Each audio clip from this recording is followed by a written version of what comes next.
So, Fortune Cookie 45LC coming to the hot lead zone and saying hello to all you shooters and reloaders out there and all you Three Circles passengers and members.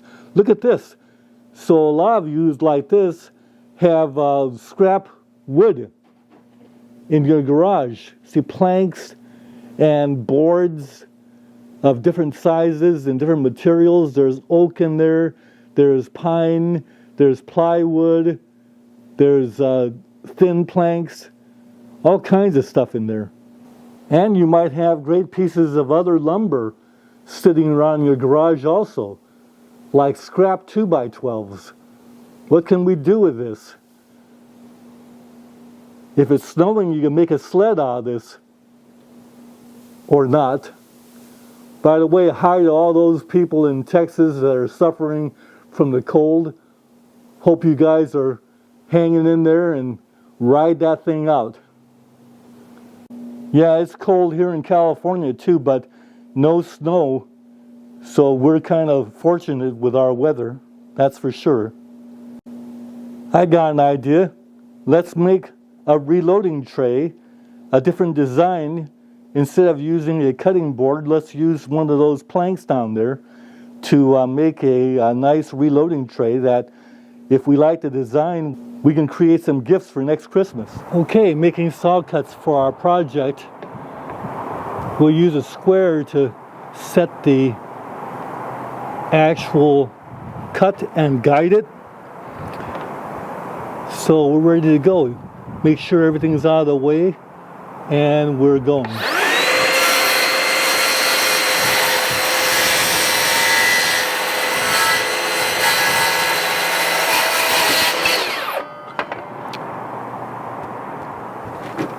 Put the saw down in our little holster there, and look at that, perfect cut right on the outside of the line.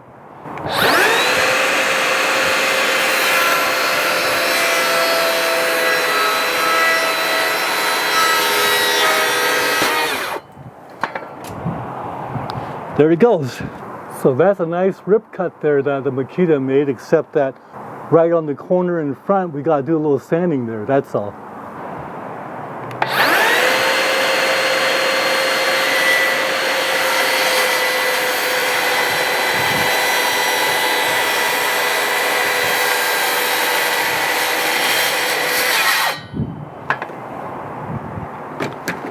Yep, cross cuts are easy.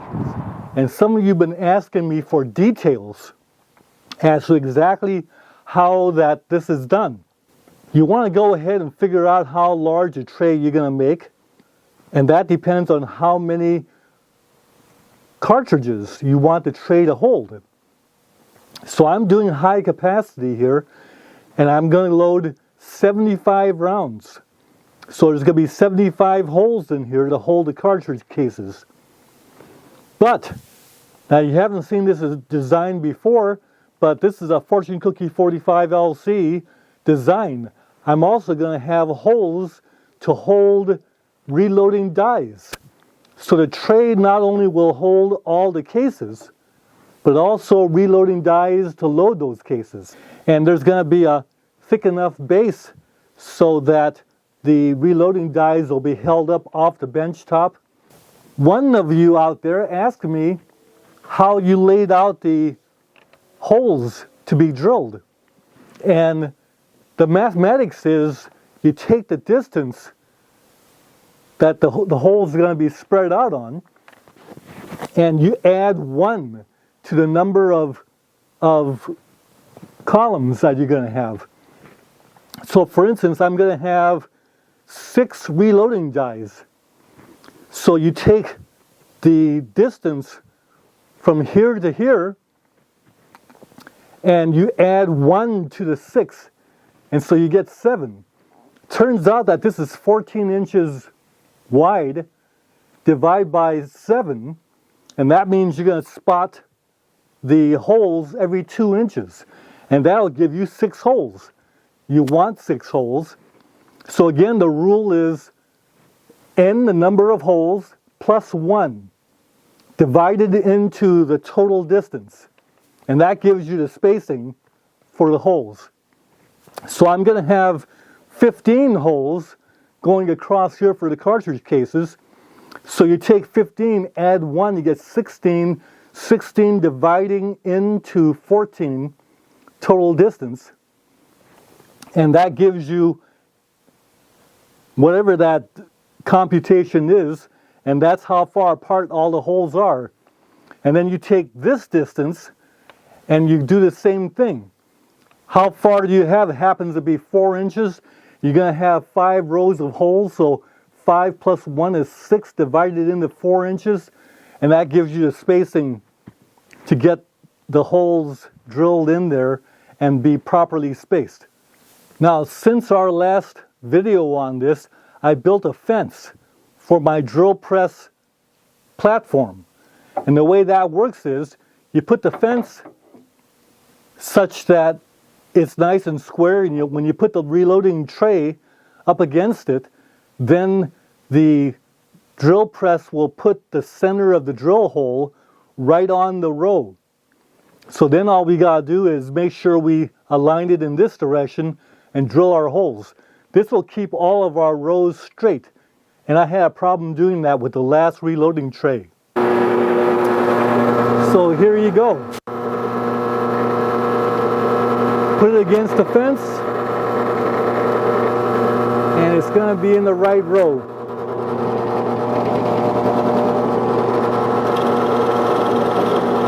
Let that Forstner bit just drill on its own.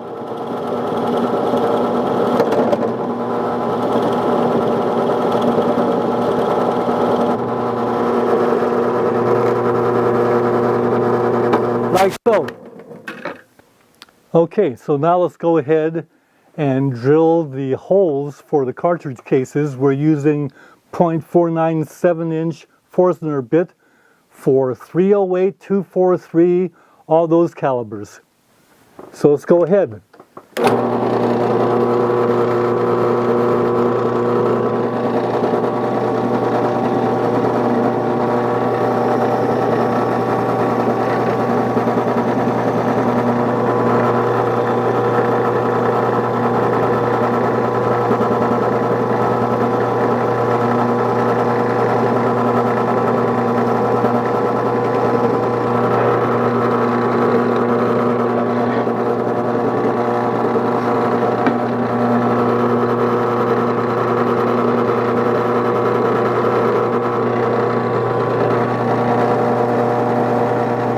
With the fence, it's easy. All we gotta do is line up one thing, not two.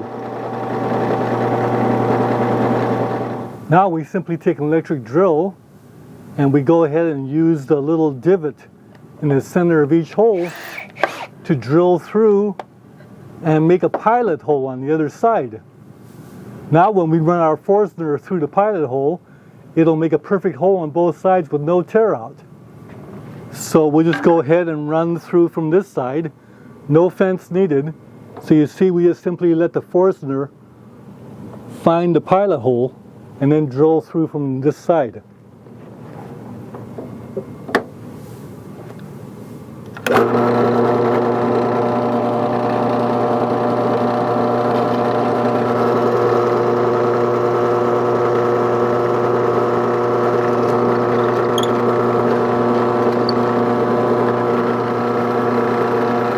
As you see. So this one, I'm not as happy because of the rows of the holes are not very well spaced. This happens to be a piece of oak that I have. It's kind of scrap wood that left over from other projects. So the next step would be that we need to go ahead and do some sanding here, because you see there's some little flashes and tags, and inside the holes are a little rough. Well, I found that this nice rotary tool, it has a variable speed adjustment, and this is like a Dremel, but it's not a Dremel. But the kit comes with these nice little sandpaper little cylinders that go on these rubber holders, and they go right in, and we'll be able to spin them in there and sand the inside of those holes. So let's go ahead and set this up. Some people have asked me about this Alltrade rotary tool, and all I can say is it works. Now I'll turn it on, you'll hear how smooth it is. And we'll go ahead and sand the inside of these. We've got to tighten up this little screw to keep the cylinder from moving around. Okay, let's just do them one at a time.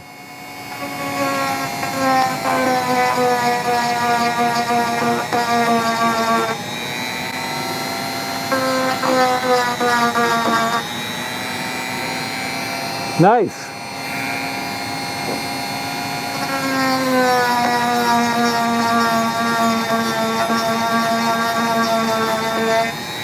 Now, did I mention that this block will take 38 Special 357 Magnum also?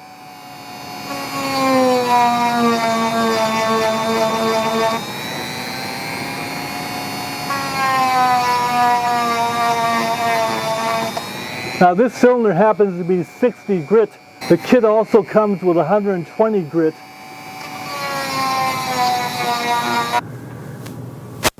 So I'll just so you see all the dust, and that sandpaper cylinder is still good. So that kind of speaks about the quality of the kit. And this thing runs real smooth, as you see.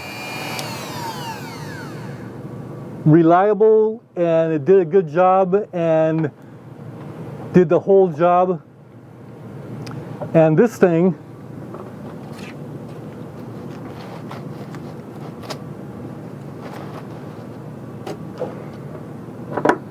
look at all those holes.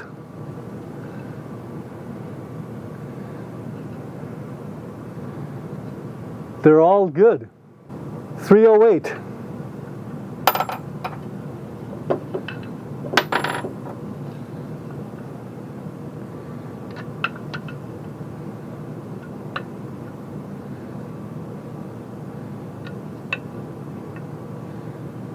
I may not like the way the holes all lined up, not quite as nice as I'd like, but it sure works. I'm starting to like this more all the time. They call it a random orbital sander, so I've got to get one of those to really sand this down real well, get it ready for the gluing up of the base. And here's that Alltrade kit, and you see it has the wire wheels and wire brushes. It has the real stony type of discs. It has the discs that turn the tool into a cut-off tool. Has some diamond tips here. It has the sanding tip here for the big cylinders and the one for the small cylinder we just used. It's got some steel drill points. Has some polishing agents here. You have some rag wheels in here. So this kit is actually a pretty good kit. It's got a little stone here to sharpen, I guess to sharpen whatever we're sharpening with these little tips. I'm not trying to push the Alltrade rotary tool, but sometimes these cheaper tools can be pretty good. This whole kit actually cost me $30. This was a while ago. I don't know what they're going for now, but 30 bucks, I've gotten my use out of it, that's for sure. See, cleans up real well. So here's the Fortune Cookie 45 LC design. I'm not sure if anyone else has ever done this before, but I just check out all the videos out there and there isn't anything like this. But what we have here, of course, is our 308 casings just drop in like this in the reloading tray, and there's 75 high capacity. But then we have die holder on the same tray. And if no one's ever done this, then we call this the Fortune Cookie 45 LC reloading tray design. Okay, we've gone ahead and sanded this thoroughly and then wiped it off. Now we're going to do the gluing. So we're using the Tight Bond Original. This is Tight Bond 1. Most people use Tight Bond 2. We'll probably go to that. Now since we're doing all these holes, we can't do all the smearing of the glue like we normally like to do. Okay, that's the best we can do with the glue. We're going to have to add some screws, of course. So then let's go ahead and put this wooden block on here like this. And get that centered. Make sure we're okay there.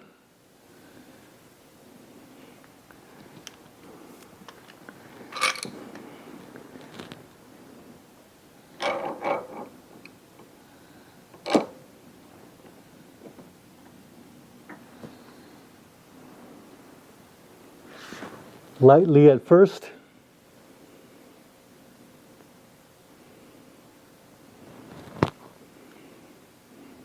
Like so.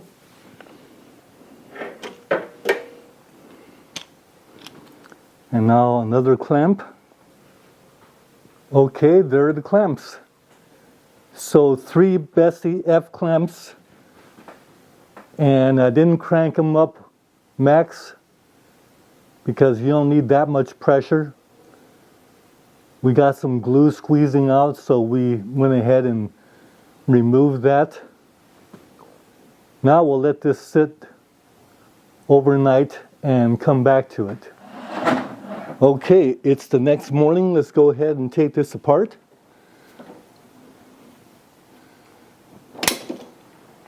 Nice joint. Nice joint. Right here, the corner is not joined. Well, that's because we didn't use a planer to plane that smooth, but that's okay. We're talking about a reloading tray. So you see we sanded the corners in lieu of a nice routing. We didn't have that, so all the corners are, the end grain is nice and smooth on both sides. Looks good. Now if you're into a more artistic design, you would have a base that would come out like this and have some wood here to support this, and then it would have a nice curve here to follow this 7/8 inch die lock hole. It would have a nice curve here to follow this 7/8 inch hole for the reloading die, and then they come over here on this side and have a curve and come up and then come out a little farther to support the wood there and give you the effect that it's been scooped out, the base has been scooped out for the 6 holes. And that would be something that would be a good project to do for one of these designs to be given away as a gift. And then you could have a rubber foot out here, you see. So I'll be putting rubber feet in here, but for right now we need to go ahead and put in 4 screws to really give the connection here even more assurity. So let's go ahead and do that. Okay, the pilot holes were spotted, and now I've got 4 of these SPAC screws that we're going to be going ahead and putting in. So the trick is not to try and drive these things down with maximum force because the pilot holes have already been driven. So we'll put the chuck setting to stay down around 4.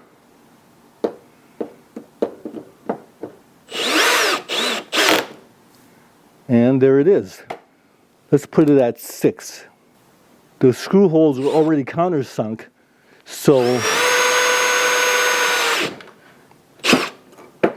wow, That had a lot of grab in it, but it's fine.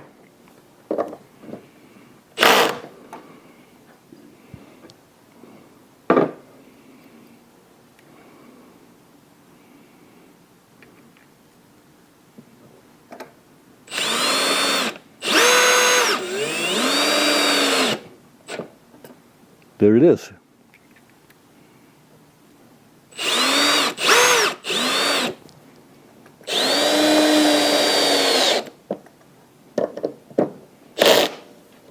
And there they are. So you see these organizers made by various companies. This one happens to be DeWalt, is a favorite of ours to organize all of our fasteners, our screws, keep some nails in there, and all our bits and drill points all nicely ready for any job that we might have. If I were going to do this for a gift, I would make sure I would have the wood base come closer to the dies, because there's no need to have a lot of clearance here at all.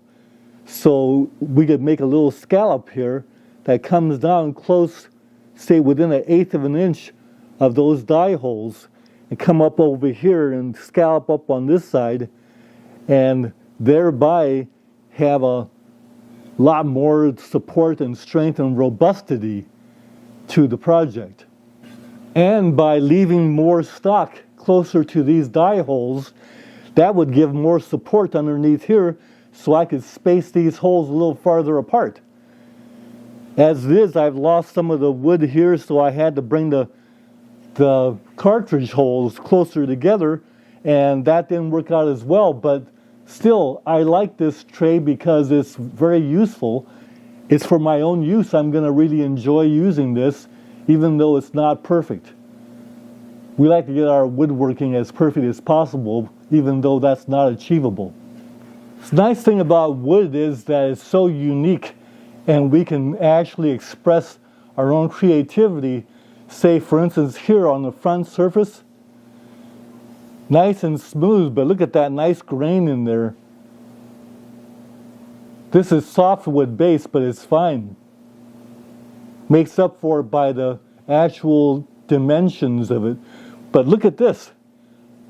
Purposefully put it on this side because this looks like a 10 ring with an inner X ring. Right in the front of our reloading tray. I kind of like that. That's opposed to the very plain side on the other side, which I use for the back, that no one will see, you see? Another idea for future consideration would be to include, instead of having all these die lock holes, is to have, say, on the end or in the middle, depending on what we desire, a trough. And in that trough, we could sink and inlet a magnet to hold our shell holder.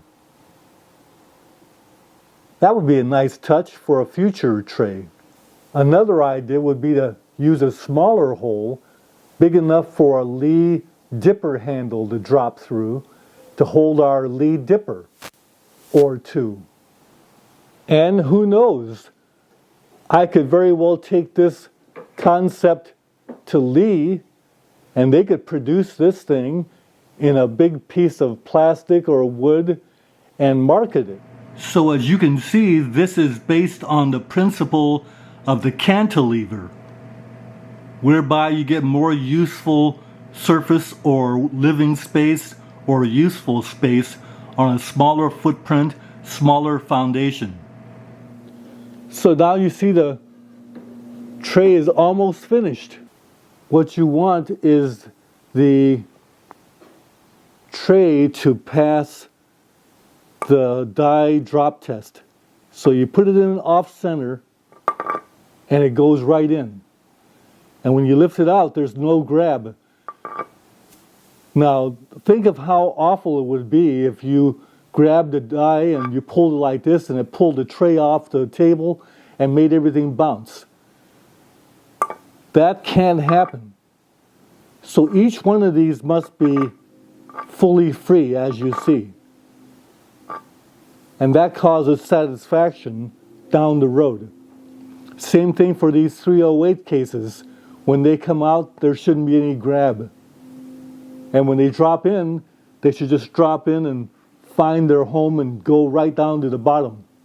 So let's go ahead and fix those. And if you're in a hurry, you can set the speed up a little bit more on this. We'll put it to medium. See, that's medium speed right there. And this thing has quite a bit of power.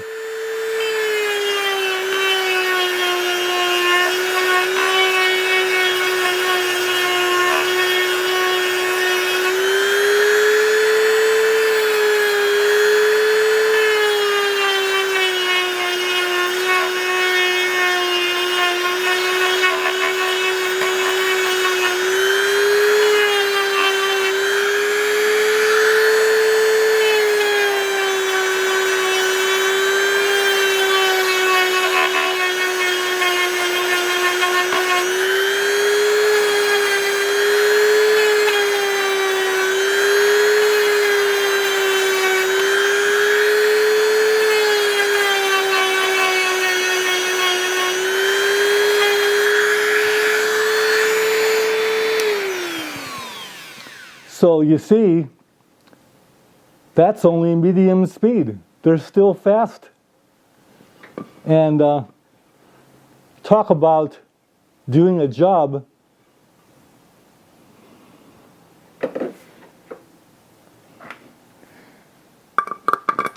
Now these dies just drop home without any kind of urging at all. As you see. And I use the Alltrade on slow speed to just take the edge off these die holes. And it did a job nicely there. This is Fortune Cookie 45 LC coming to you from the hot lead zone. See you on the next video.